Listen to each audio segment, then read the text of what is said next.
Assalamualaikum warahmatullahi wabarakatuh. Waalaikumsalam warahmatullahi wabarakatuh. Hamdan wa syukran lillah, salatan wa salaman ala rasulillah, la hawla wa la quwwata illa billah. Bismillahilladzi la yadurru ma'asmihi syai'un fil ardi wa la fis samai wa huwas samiul alim. Amma ba'du. Puji syukur hadirat Allah, salawat dan salam kita ucap dan perbanyak kita hadiahkan ke Rasulullah sallallahu alaihi wasallam. Mudah-mudahan salawat yang diperbanyak berbuah syafaat. Amin ya rabbal alamin. Bapak-bapak, ibu-ibu, hadirin jamaah yang dimuliakan Allah. Salah satu ucapan Allah dalam Al-Quran, ada beberapa bulan yang disebut dengan Ashurul Hurum. Secara bahasa artinya bulan-bulan yang dimuliakan Allah, atau bulan yang diharamkan. Bulan yang diharamkan itu kata Nabi 3 berurut, 1 terpisah. Mana yang berurut itu? Zulqa'dah, Zulhijjah, Muharram.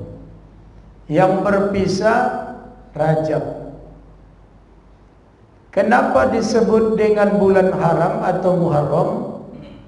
Salah satu pakar tafsir Madinah, almarhum Profesor Dr. Ali As-Sobuni, dalam sebuah tafsirnya Summiyat Huruman, disebut dia dengan bulan haram li'annaha mu'azzamatun muhtaramatun, karena bulan tersebut adalah bulan yang diagungkan dan dimuliakan Allah. Sangkan dimuliakannya bulan ini, maka disebut dalam tafsir Fakhrur Razi annal maksiyata asaddu iqaban. Siapa yang melakukan kemaksiatan di bulan ini, Allah lipat gandakan azabnya. Wa ta'ata fiha aksaru sawaban. Dan siapa yang melakukan kebaikan di bulan ini, Allah lipat gandakan pahalanya. Maunya bulan Muharram ini bulan meningkat. Masjidnya dibangun, jemaahnya pun dibangun. Jangan masjidnya cantik, jamaahnya tak ada. Banyak ku tengok kayak gitu. Sebelum masjidnya dibangun rame, tak muat masjid tu. Masjid lama. Gitu dibangun masjid baru, tak ada pula penghuninya. Bagus, stop aja sini aja kita solat balik. Ini tadi solat berjamaah penuh sampai berapa, nggak bisa lewat saya. Itu yang mengaji, inilah yang mau masuk surga nih. Nah, ya kan? Biarlah 3 orang pun komenkan. Nah, jadi kemudian Muharram ini tata do'aku fihat ta'atu. Bulan ini adalah bulan yang dianjurkan meningkatkan ketaatan. Bahasa lainnya ketakwaan. Imam Ibnu Athaillah As-Sakandari dalam hikamnya, tidak ada doa seorang hamba yang paling disenangi Allah, tidak ada doa dari seorang hamba yang dinanti-nanti Tuhan, kecuali hamba itu minta kepadanya agar menjadi orang yang bertakwa. Kita kan berdoa tak kemana-mana doa kita. Minta duit, minta rezeki, minta jabatan, luas anak, sehat-sehat. Lupa menjadi orang takwa. Padahal resep sukses dalam hidup ini takwa. Orang yang banyak duit belum tentu bertakwa. Orang yang sehat belum tentu bertakwa. Orang yang banyak jabatan dunianya belum tentu bertakwa. Tapi orang yang bertakwa Allah kasih segalanya.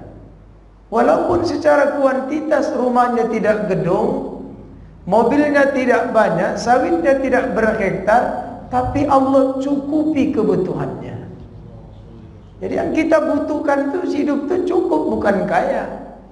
Kalau kaya tak ada cukupnya, tapi kalau udah cukup, aman segalanya. Maka dalam kajian akhlak tasawuf disebutkan, jaga kedekatan hatimu kepada Allah, Allah akan perhatikan kebutuhanmu.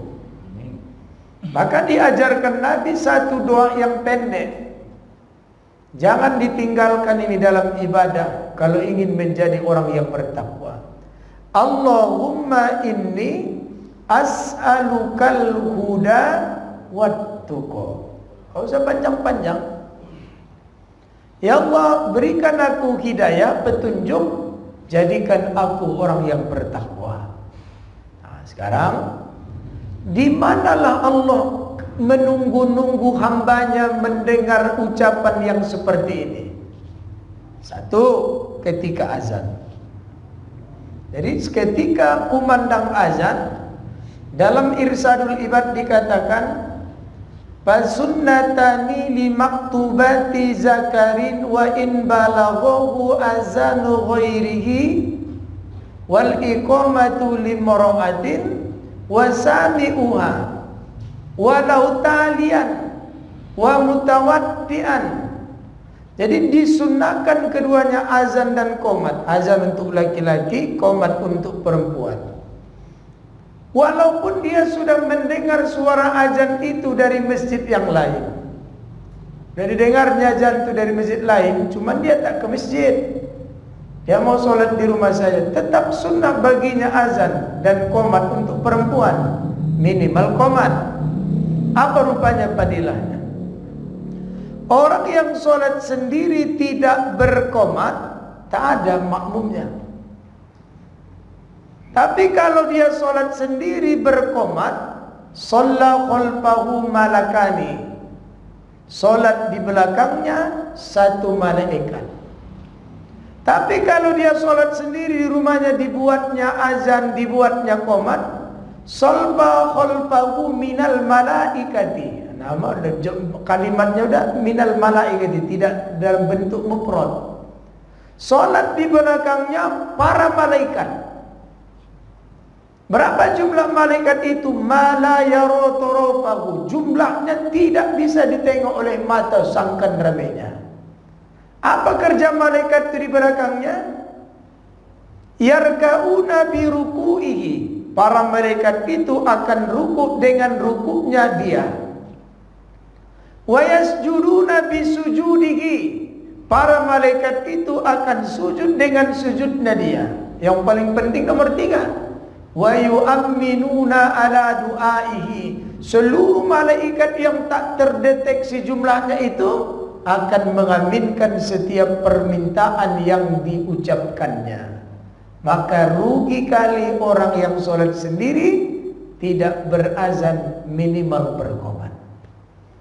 Nah, jadi ketika azan dikumandangkan ada apa adabnya? Satu, diam, jangan bercakap kalau perlu, tak wajib.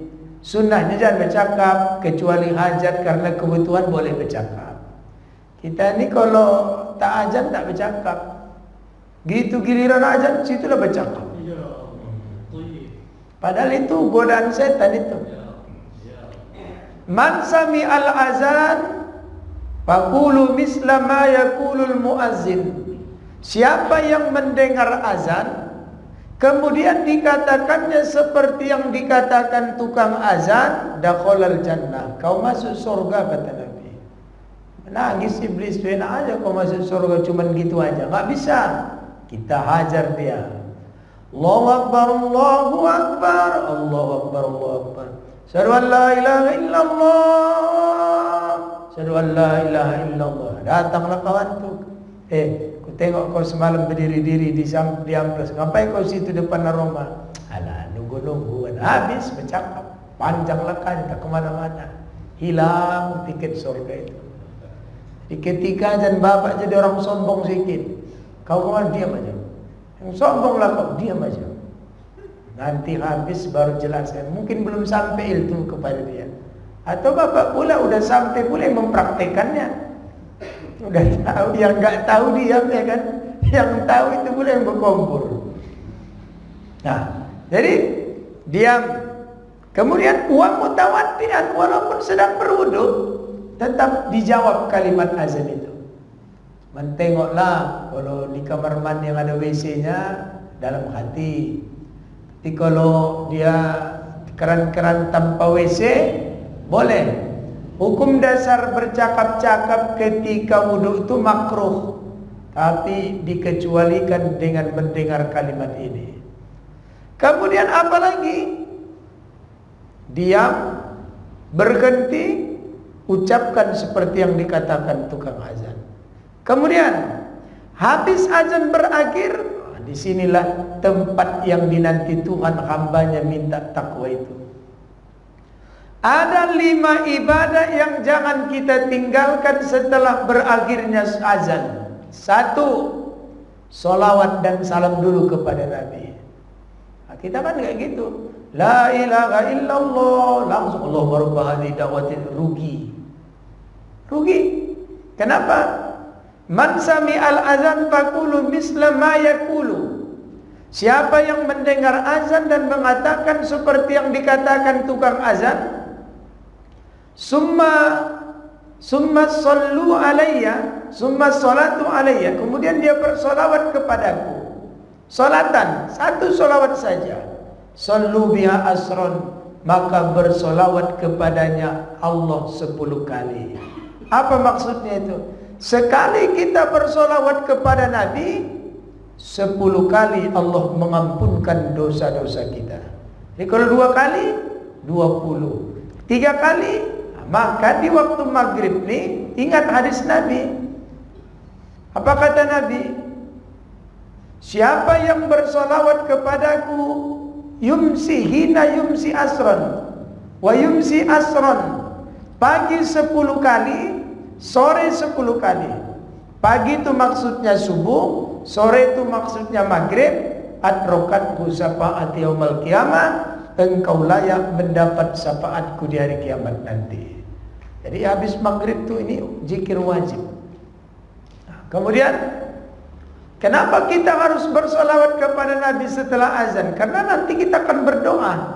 Kata Allah dalam hadis qudsi, inna du'a mauqufun bainas samai wal ardh. Sesungguhnya doa seorang hamba itu berada di antara langit dan bumi, langit bumi. Jadi doanya enggak naik, enggak turun, tengah-tengah, gantung-gantung. La yasudu syai', sedikit pun doa itu enggak sampai kepadaku, kata Allah, hatta tusalli ala nabiyyik, sehingga yang bersolawat itu, yang berdoa itu bersolawat dia kepada nabinya. Itu dia. 1, sudah bersolawat, sudah. Kemudian yang kedua, doa azan. Itu yang biasa kita baca, Allahumma rabba hadhihi da'wati tammah sampai habis. Kemudian yang ketiga, doa ibu bapak.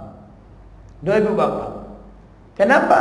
Ridho Allah di atas ridho orang tua, murkanya juga.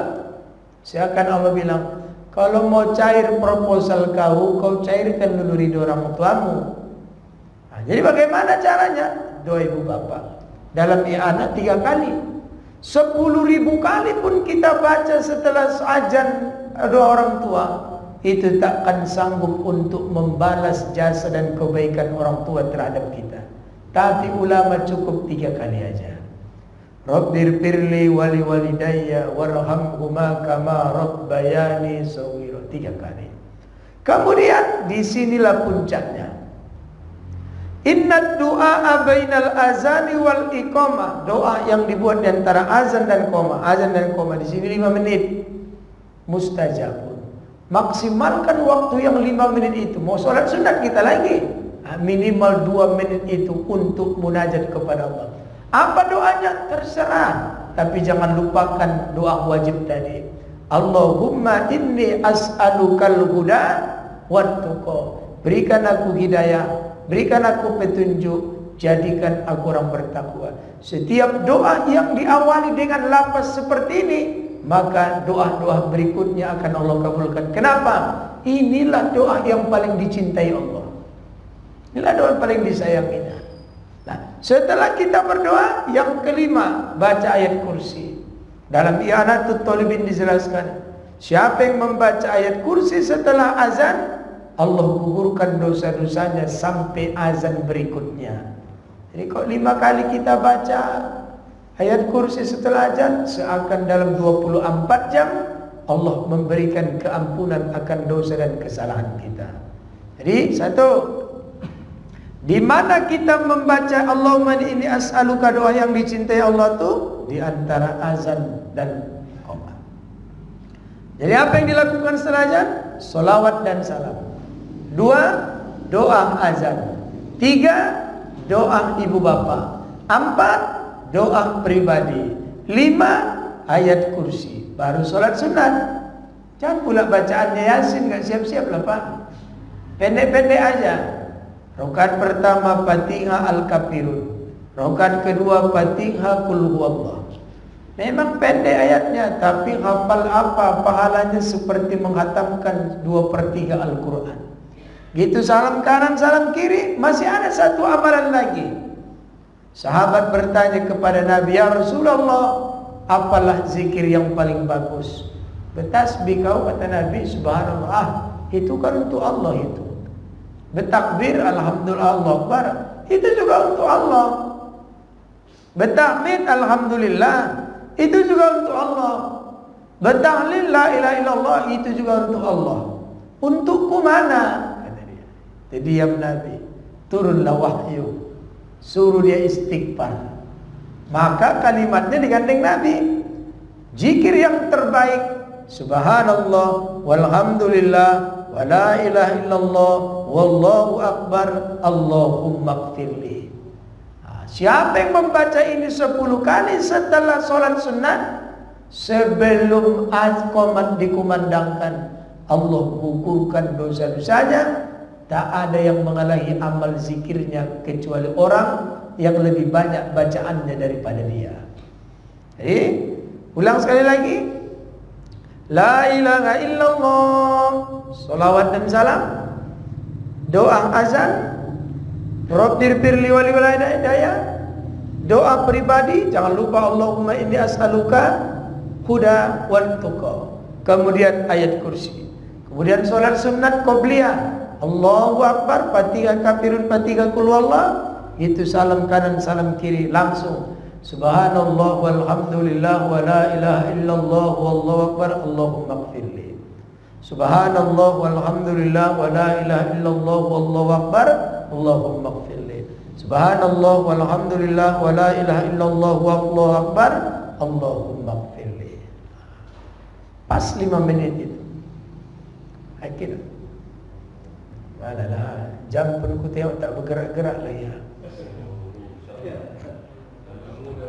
Mentang bangun masjid yang kecil-kecil ditinggalkan aku kata. Ini nanti jam ni maulah kejadian seperti pelepah korma. Jadi di area Raudhah itu, Raudhah di Madinah itu, dulu Nabi itu setiap berkhutbah megang batang korma itu. Setiap berkhutbah dipegangnya batang korma. Ditengok sahabat, tak paten pula khutbah megang batang. Datang ke mana ya Rasulullah, kalau ku bikinkan tongkat untukmu. Terserahlah kata Nabi. Dibikinkan sahabat itulah tongkat tu. Setelah dibuat sahabat tongkat inilah, tak pernah dipegang-pegang lagi batang tu. Inilah dapat yang baru, lupa yang lama. Menangis pohon korma itu, merintih-rintih. Enaklah kau ya Rasulullah, mentang-mentang kau begini, kau lupakan aku. Kasihan Nabi, karena Nabi kan bisa mendengar. Maka didoakan Nabi lah dia mendapat fadilah. Itu makanya kalau kita masuk ke area Raudhah, ada 7 lubang yang layak untuk dicari. 3 diantaranya ada lubang tiang lubaba, tiang orang bertobat. Jadi siapa yang datang ke sana membawa dosa, solat dia di sini. Ada tiang Aisyah, ini tiang tahajud. Jadi kalau ada permintaan bapak dunia akhirat, berdoa di sini. Ada tiang kewibawaan, bagian pangkat-pangkat lah, berdoa di sini. Ini aja yang aku kasih tahu. Kalau paling mudah mencarinya, di mana tiang pelepah kurma ini bersatu dengan mihrab Nabi. Jadi mihrab tu tempat Nabi jadi imam. Ini mihrab tu kecil kayak gini, dia di belakang mihrab tuh. Nah, ke atas tiangnya. Jadi caranya jangan ke sini dulu sholat. Kalau ke sini langsung diusir sama polisi karena pas di pintu keluar dia. Nah, inilah mihrab Nabi itu. Nah, di belakangnya ada tiang, cuman satu tiang situ, nggak susah mencarinya. Di sebelah ini pintu keluar.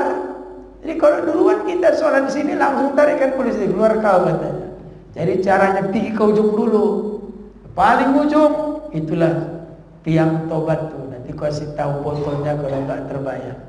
Nah, udah puas-puas situ, baru tiang Aisyah di depan mihrab Nabi. Udah minta ABC untuk anak, untuk jurusan, untuk belaunya, baru pergi ke sini. Setelah ini mau diusirnya lah. InsyaAllah hari Minggu ini saya membawa jemaah umroh satu pesawat dari Bali. Mudah-mudahan kita dikasih kesempatan bisa berziarah di dua tanah haram itu.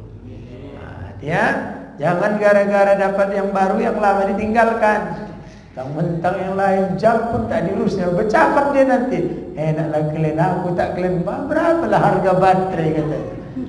Cuman gopeknya enggak kalian perhatikan.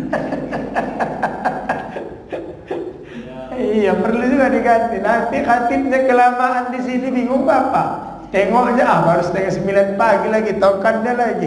Rupanya 8:30 malam ya kan. Nah, itulah dia tadi. Nah, jangan dapat baru yang lama ditinggalkan. Nah, satu. Jadi di mana Allah tuh menunggu hambanya merengek-rengek tadi? Allahumma inni as'alukal huda wat tuqa. Berikan aku petunjuk, jadikan aku orang yang bertakwa. Pertama di antara azan dan qomat. Tuh. Ada mau ditanya? Ibu mana kawan-kawan ibu? Kenapa enggak dibawa? Mau tadi tarik kakinya, jangan kau pulang. Kenapa? Duduknya orang di majelis ilmu, kata Nabi, ala ukhbirukum bima yamghullahu bihil khotoya wa turfa'u bihid darajah. Mau kalian ku ajarkan, kata Nabi, satu ibadah yang mengangkat derajatmu, menambah pahalamu dan menggugurkan dosa-dosamu. Mau ya Rasul? Satu di antaranya intazirus shalah qabla shalah atau ba'da shalah. Tunggu salat setelah salat. Apalah tafsirnya? Habis maghrib jangan pulang. Tunggu sholat setelah sholat. Sholat pertama apa? Maghrib. Sholat kedua Isya. Tunggu sholat setelah sholat. Habis sholat maghrib jangan pulang. Ngapain kerja? Zikir-zikir, baca Quran, sholawatan, bertasbih. Kan pening awak sendiri-sendiri berzikir. Apa? Tenazir. Daripada kita suntuk zikir-zikir sendiri, panggil ustaz. Jadi mengamalkan menunggu solat setelah solat itu, sambil menunggu solat berikutnya kita dengar ceramah. Bapak aku bilang inilah calon-calon surga ini, luar biasa ini yang datang ini. Tapi jangan lupa niat i'tikaf lah pula. Lupa aku bilang dari tadi, setengah jam baru aku kasih tahu. Nawaitul i'tikaf fi hadzal masjid lillahi ta'ala. Beda itu bapak berniat i'tikaf dengan tidak. Kalau bapak berniat i'tikaf, error kalkulator menghitungnya. Tapi kalau bapak dulu di masjid belum tentu niat i'tikaf. Apa yang kau masuk masjid, kau tengok di luar hujan deras sekali kan? Berarti ke masjid kan mau i'tikaf dia. Cuman mau masuk aja berteduh. Jadi pakai niat setiap mengaji itu.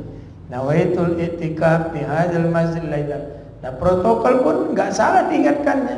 Mari bapak, ibu-ibu, sebelum kita mendengar tausiah, pasang niat. Nawaitul i'tikaf fi hadzal masjid lillahi ta'ala. Kami dulu belajar di Purbabaru, itulah yang pertama diajarkan. Jadi habis kami belajar di lokal, nanti sore jam 4 ke maghrib, habis asar ke maghrib jam-jam 6 ada pengajian kitab ekstrakurikuler yang enggak diajarkan di pesantren, ada gurunya. Mau belajar tafsir ini sama guru itu, di sana dia.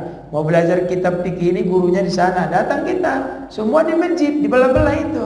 Tafsir sudut sana, tauhid di sana, sini fikih, sini ilmu ini. Aku mau belajar tafsir lah hari ini, sana gurunya. Anak-anakku, mari kita mulai niat i'tikaf dulu. Supaya selama duduknya itu bernilai ibadah. Bernilai ibadah. Satu. Dua, di mana Allah itu menunggu hambanya meminta doa tadi? Dalam sholat, berarti ketika sujud. Aqrabu ma yakunul abdu min rabbih wa huwa sajid. Keadaan hamba yang paling dekat dengan Tuhannya pada keadaan sujud. Sujud itu salah satu jalan melahirkan khusyuk, kata Nabi. Inna mimma yurisul khusyu'a italatar ruku'i was sujud. Salah satu cara melahirkan khusyuk dalam solat, lamakan rukukmu, panjangkan sujudmu. Apa dipanjang-panjangkan gitu aja? Rugilah. Isilah. Maka dalam solat itu tiada pergerakan tanpa zikir. Apa bacanya? Subhana rabbiyal azimi wa bihamdi. Ini kan hadisnya ada 4 ini. Subhana rabbiyal azim, tak ada wa bihamdihnya. Yang kedua, Subhana rabbiyal azimi wa bihamdi. Yang ketiga, Subhanakallahumma rabbana wa bihamdik. Yang keempat, tambahan Allahumma gfirli. Gabung aja 4-4-nya. Atau belah 2. Subhana rabbiyal azimi wa bihamdi Allahumma gfirli. Atau Subhanakallahumma rabbana wa bihamdik Allahumma gfirli. Gabung boleh. Subhana rabbiyal azimi wa bihamdi, Subhana rabbiyal azimi wa bihamdi, Subhana rabbiyal azimi wa bihamdi, Subhanakallahumma rabbana wa bihamdik Allahumma gfirli. Berapa kali? Kalau sholat sendiri 3, 5, 7, 9, maksimal 11 kali.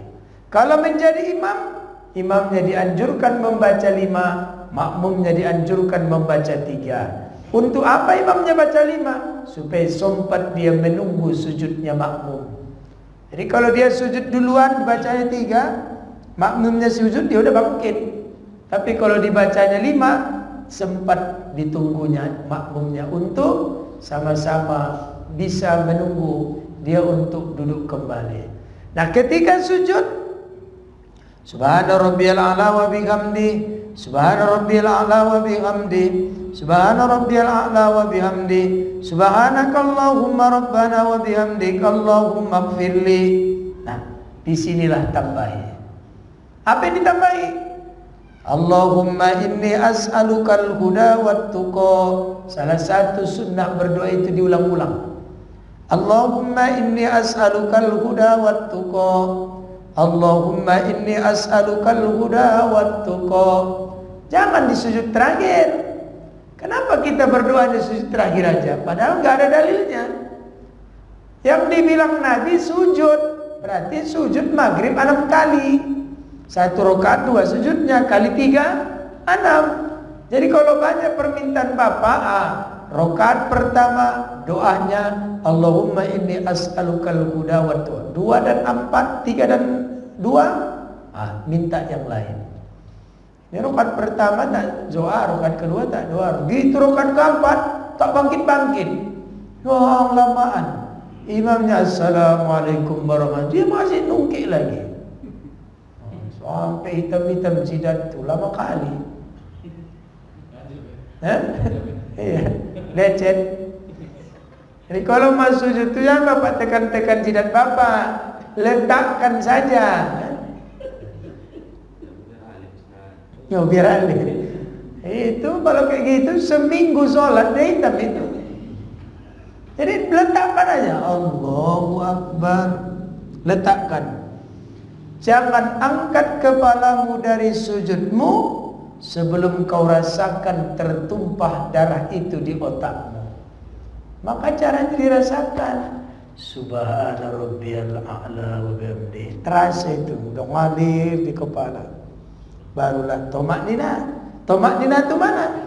Sukunul aqda fi mahalliha bi qadri subhanallah. Tenangnya badanmu, tubuhmu seukuran kau bertasbih. Subhana rabbiyal a'la wa bihamdi. Subhana rabbiyal a'la wa bihamdi. Subhana rabbiyal a'la wa bihamdi. Subhanakallahumma rabbana wa bihamdik lumaghfirli. Allahumma inni as'alukal huda wat tuqa. Berhenti sejenak nih. Itulah namanya tamaknina. Allahu akbar. Itulah yang disebut tamaknina.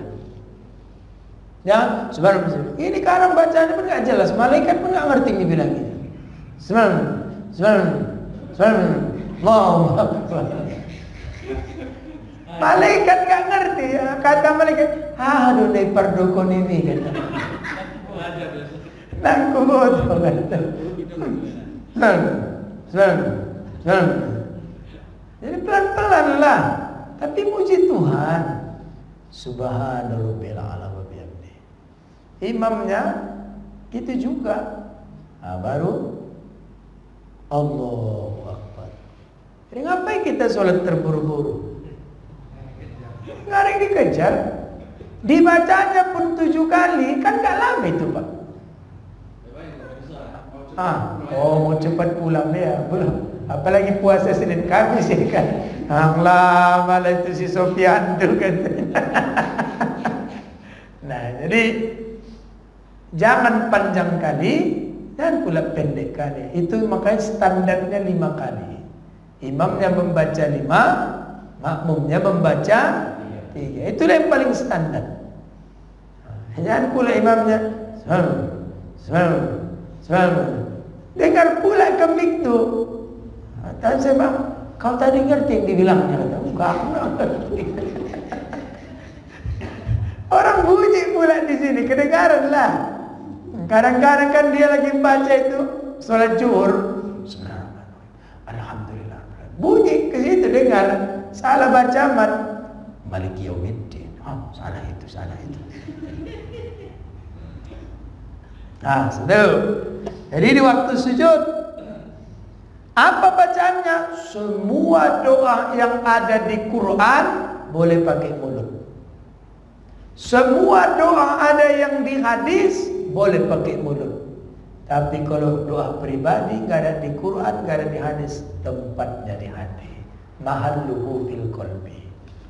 Allahumma inni as'alukal huda wat tuqa. Itu hadis atau kita bikin-bikin? Hadis. Itu doa yang diajarkan Nabi. Itulah doa yang paling dicintai Allah ketika hamba itu tak minta. Kira-kira maksudnya, ya Allah, aku nggak mau minta yang lain-lain. Karena Engkau menciptakanku dan aku diciptakan untuk beribadah, melakukan ketaatan, maka doaku kepadamu cuma satu, jadikan aku hamba yang bertakwa. Titik. Udah. Kalau bertakwa itu, wa may yattaqillaha yaj'al lahu makhraja. Kalau ada masalah, kasih kau jalan keluar. Wa yarzuqhu min haitsu la yahtasib. Rezeki kau datang tanpa kau duga-duga kedatangannya. Itu orang bertakwa. Jadi cukup, tak perlu kaya. Tapi orang kaya belum tentu cukup. Nah, 2. Ada mau ditanya? Aku aja nggak ada ditanya-tanya ini, langsung sholat, go. Ada yang bertanya. Saya Texas sekali ya, Texas aja gitu. Dah, 3. Ba'da sholat, ya Rasulullah, ayat doa usmu. Kapan Allah mendengar doa kami ya Rasul? Kata Nabi, Jawful lailil akhir wa daburus salawatul maktubah. Di akhir malam dan setelah berakhirnya solat 5 waktu. Jadi habis solat 5 waktu jangan tak berdoa. Rugi. Salah satu ulama besar Makkah, Sayyid Alawi Al-Maliki Al-Hasani Al-Makki mengatakan, Man lam yastafid bi hurmatiz zamani wal makan fahuwa khusran. Siapa yang tidak memanfaatkan kemuliaan waktu dan tempat. Tempat masjid, waktunya setelah sholat. Di rumah nggak dapat bapak, di rumah cuma dapat waktu tapi tak dapat tempat. Di mana tempat yang mustajab berdoa? Di masjid. Di kapan waktu yang mustajab berdoa? Setelah sholat. Jadi dua-duanya kena dia. Tapi kalau kita di rumah, waktunya dapat, tapi tempatnya nggak dapat. Jadi habis sholat tuh berdoa. Nah, kalaupun banyak acara zikir dulu baru go. Itu makanya makruh hukumnya setelah sholat lagi. Apa maksudnya? Bilal minnaka hamidun salam langsung sholat sunat. Jangan, hukumnya makruh. Marah harus diselanginya sholat wajib itu dengan sunnah itu dengan zikir walaupun singkat. Itu makanya setiap kita bertarawih, Assalamualaikum warahmatullahi kanan kiri, apa yang dilakukan Bilal? Subhanal malikil ma'bud, Subhanal malikil mawjud. Itu apa fungsi itu? Supaya tidak terjadi kemakruhan setelah sholat langsung sholat. Maka dibikin zikir pemisahnya. Kalaupun bapak banyak kegiatan, undangan banyak, Assalamualaikum kiri kanan, istighfar, berdoa pun jadi langsung. Nah, adab berdoa itu 4 ini wajib. Yang mana wajib itu? Pertama, beristighfar dan bertobat. Kalimatnya pendek aja. Astaghfirullah wa atubu ilaih.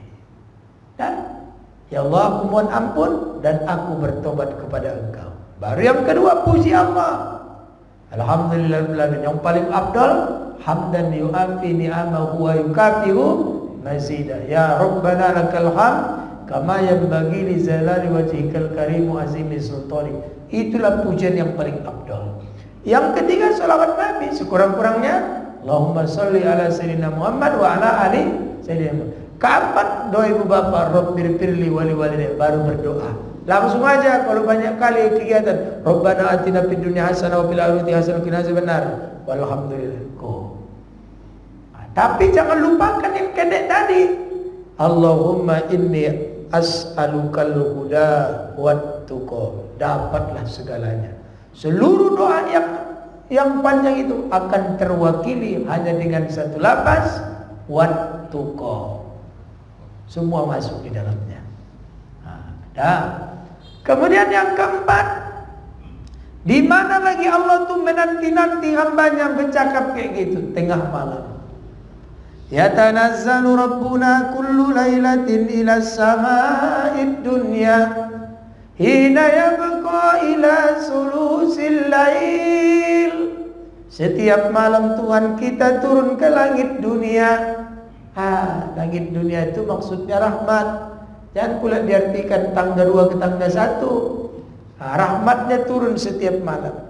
Mana yang dinanti-nanti Tuhan? Wa may yad'uni fa astajibalah. Siapa yang berdoa, kasih. Wa may yas'aluni fa u'tiyahu. Merengek-rengek, kasih. Biar diam dia. Wa may yastaghfiruni fa ughfiru lahu. Diingatnya dosa dan kesalahannya, dia ingin kembali kepadaku, tipex, maafkan. Jadi enggak mengapa berdoa di waktu pagi, siang, sore, tidak terlarang berdoa di waktu petang, tapi Tuhan nunggunya di tengah malam. Jadi kalau bapak ibu dapat usaha terbangun di tengah malam, jangan lupa doa itu. Allahumma inni as'alukal huda wat tuqa. Ya Allah, berikan aku petunjuk, buat aku jadi orang yang bertakwa. Pernah bapak berdoa kayak gini walaupun bahasa Indonesia? Lupa-lupa ya kalau lihat. Yang diminta, sehatkan aku, panjangkan umurku, banyakkan rezekiku, jadikan anakku soleh-soleh. Lupa dia untuk dirinya. Allahumma inni as'alukal huda wat tuqa. Ini doa wajib ini Pak. Biar diganti, ditahan apa? Dibimbing Allah kita menjadi orang yang bertakwa. Kemudian ada berapa tadi? 4, 5. Di mana kita lagi Allah tuh menunggu orang yang berdoa saat hujan turun. Jadi ketika hujan turun, rugi tak berdoa. Kenapa? Hujan itu adalah rahmatnya Allah. Ya, hujan itu rahmatnya Allah. Wa anzala minas sama'i ma'an barakah. Kuturunkan dari langit air berkah. Itu makanya kalau di air tawaf di Hijr Ismail, ketika hujan berebut mereka berada di talang mas'ab, di talang Ka'bah. Kenapa? Salah satu tempat yang paling berkah, tempat yang paling makbul untuk berdoa di bawah pancuran atau talang. Bukan talang apa? Pancuran lah ya.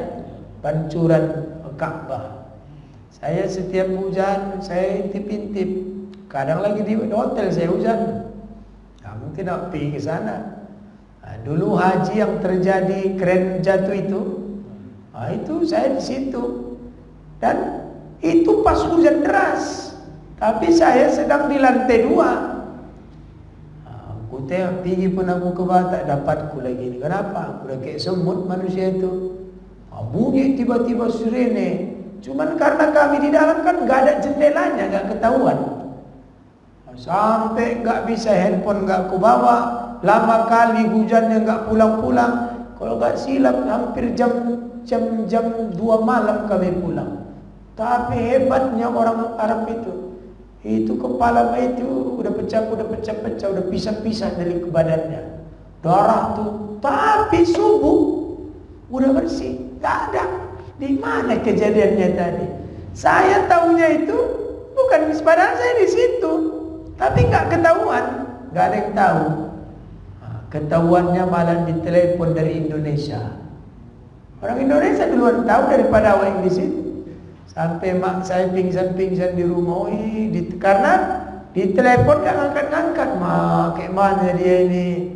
Rupanya, kadang di sana kejadian duluan ketahuan di Indonesia.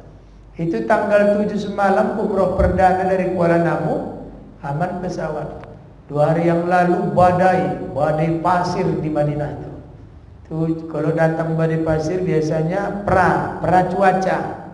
Ada pasir. Jadi banyak penerbangan yang di cancel, jemaah-jemaah yang mau pulang nggak bisa, dan yang mau masuk dialihkan ke Jeddah. Kalau udah ke Jeddah turunnya rugi orang 8 jam. Karena dari Jeddah ke Madinah itu kurang lebih 8 jam. Jadi kalau bapak nanti berangkat umrah, cari penerbangan batik atau Lion. Karena berangkatnya jam 8 pagi dari Kuala Namu, sampainya di Arab Saudi itu jam 2:30 siang di sana. Jadi sholat perdana kita asar udah berjamaah. Tapi kalau bapak naik Saudi Arabia, itu berangkatnya jam 2 dari Kuala Namu sampai waktu di Jeddah, bukan di Madinah ya, di Arab Saudi Jeddah, kurang lebih isya di sana. Setelah kita sholat jamaah jam 10 malam juga berangkat dari sana. 10 lah. Terus maka sampainya nanti di Madinah kurang-kurang jam 3 pagi. Berarti sholat perdana kita subuh, maka rugi kita 8 jam. Nah, itu cara memilihnya. Nah, jadi ketika hujan turun, jangan tak berdoa.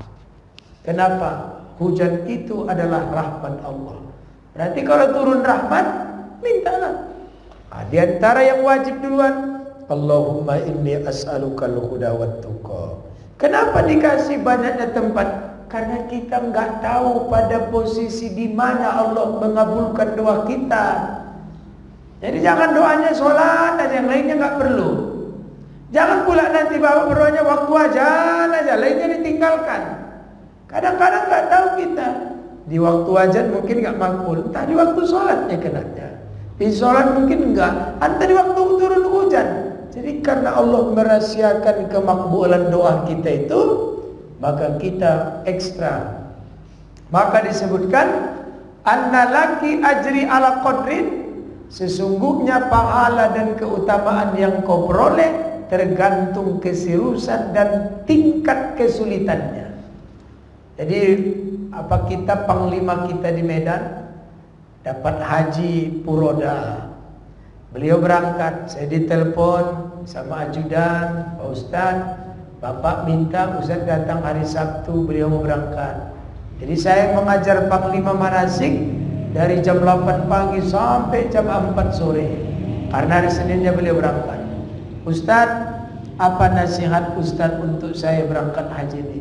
Satu aja Pak Jenderal. Apa itu? Tinggalkan 2 bintangmu di Medan, jangan kau bawa ke Arab Saudi. Kalau kau bawa jenderalmu, nanti kau nggak jadi hamba yang baik. Kau kan bangga dengan jenderalmu. Perlu nggak masalah, kau tumbukkan orang sekalian. Namanya jenderal. Oh iya Ustaz. Rupanya Haji Puroda itu 285 juta. Lumayan duitnya itu. Udah eksimisen di hotelnya sini. Sampai di Mekah 23 hari, cuman 1 hari nginapnya di hotel bintang 5. Selebihnya di hotel emperan. Kira-kira awak sebagai jenderal gak cocok, kira-kira kayak mana itu Pak? Mau kulotup lah kau nanti kotok-kotok koi aku. Lebih parah lagi kata beliau, kami saat makannya nasi kotak, lagi kami makan di emperan hotel, datang orang-orang yang haji yang reguler tuh. Ih, kasihan kali orang tuh yang makannya di emperan. Wah, bintang 2. Tapi karena diingatnya pesan saya, tinggalkan jenderal bintangmu. Dia seperti mana? Kunikmati Ustaz. Kuanggap aku sedang berjuang, kuanggap aku sedang di tengah hutan. Biasanya pula aku nembak-nembak. Makan ini, jangan tanya lagi Ustaz.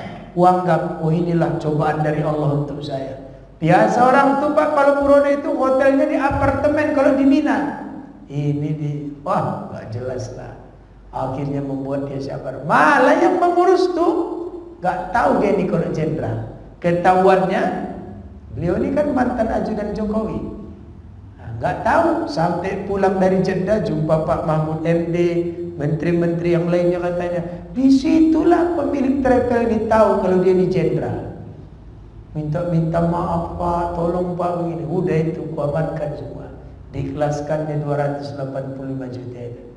Jadi saya bilang, Bapak kalau mau berangkat bilang Mbak Hasbi yang ngatur. Mak Betty itu, Mak Betty tahu kan? Mak Betty Binjai, saya ngatur hajinya. Lebih pantas lagi obatnya, lebih murah lagi. Mak Betty itu 260 juta hotel apa namanya? Swiss Macom. Swiss Macom itu hotel bintang 5 di Zam-Zam Group. Pakai tiap hari dijemput pakai mobil GMC. Ini pakai mobil KUPJ. Tapi itulah cobaan itu. Kenapa? Allah ingin dia menjadi orang baik. Kutere kau sanggup nggak kau? Alhamdulillah sanggup. Diikhlaskannya, nggak dituntutnya. Tapi yang lain-lain katanya nuntut semua. Dia nggak nuntut, udah biar Ustaz. Karena ini cobaan dari Allah untuk saya. Atau bapak nanti kayak gitu, itu udah berani ini awak bayar 35 juta aja ribut. Mau kayak gini nih, mau ikutkannya premannya dari Medan nih. Jangan, nanti di sana susah. Kayak suara ajan aku dengar itu. Kok nggak bilang-bilang dari tadi? Izin minta maaf, mohon izin, mohon doa, diberikan kesehatan, kekuatan membimbing jamaah pulang ke Medan dalam keadaan sehat walafiat. Mudah-mudahan masjid kita ini cepat siap. Nasihat saya sebelum doa, transparan. Jangan seperti masjid-masjid yang lain, kasihan kita. Udah siap, udah besar, berantem ala ya Allah. Jangan ya, transparan Bapak. Karena yang menghancurkannya cuma itu, transparan. Maka bukti-bukti itu jangan panitia jangan hilang. Kalau nanti dikritik orang, kita bicara dengan data, jangan bicara dengan mulut. Ini banyak masjid-masjid, ujung-ujungnya berantem. Mudah-mudahan solid lah. Yang tua, yang muda, panitia, BKM semuanya solid. Mudah-mudahan masjid kita ini cepat siap. Jangan curiga-curiga. Tapi kalaupun dikritik panitia, tunjukkan data. Apa gini. Ini datanya Pak. Jadi nggak bisa pakai mulut supaya tak ada dusta di antara kita. Kasihan kita masjid-masjid yang lain ya. Jangan sampai kejadian kayak gitulah. Dulu saya kasih nasihat jangan kalian berantem, paten. Dulu begini, sekarang nggak bisa diginikan lagi. Udah gini ya udahlah. Janganlah di sini kayak gitu ya Pak. Mudah-mudahan lurus niat kita, dibantu Allah kita membangun masjid yang cepat selesai. Alhamdulillahirabbil alamin wassalatu wassalamu ala asyrafil anbiya'i wal mursalin wa ala alihi wa sahbihi ajmain. Ya Fattahu ya Alim ya Razzaq ya Karim iftah lana babal ilmi minal Qur'anil azim. Ij'al lana ya Allah sihatan wa salamatan wa barakatan wa quwwatan fi ta'atillahi wa ta'ati rasulik alaina wa ala ahlina bi rahmatika ya arhamar rahimin. Rabbana atina fid dunya hasanah fil akhirati hasanah wa qina azabannar. Sallallahu wasallam alaihi walhamdulillahi rabbil alamin. Qabbalallahu minkum.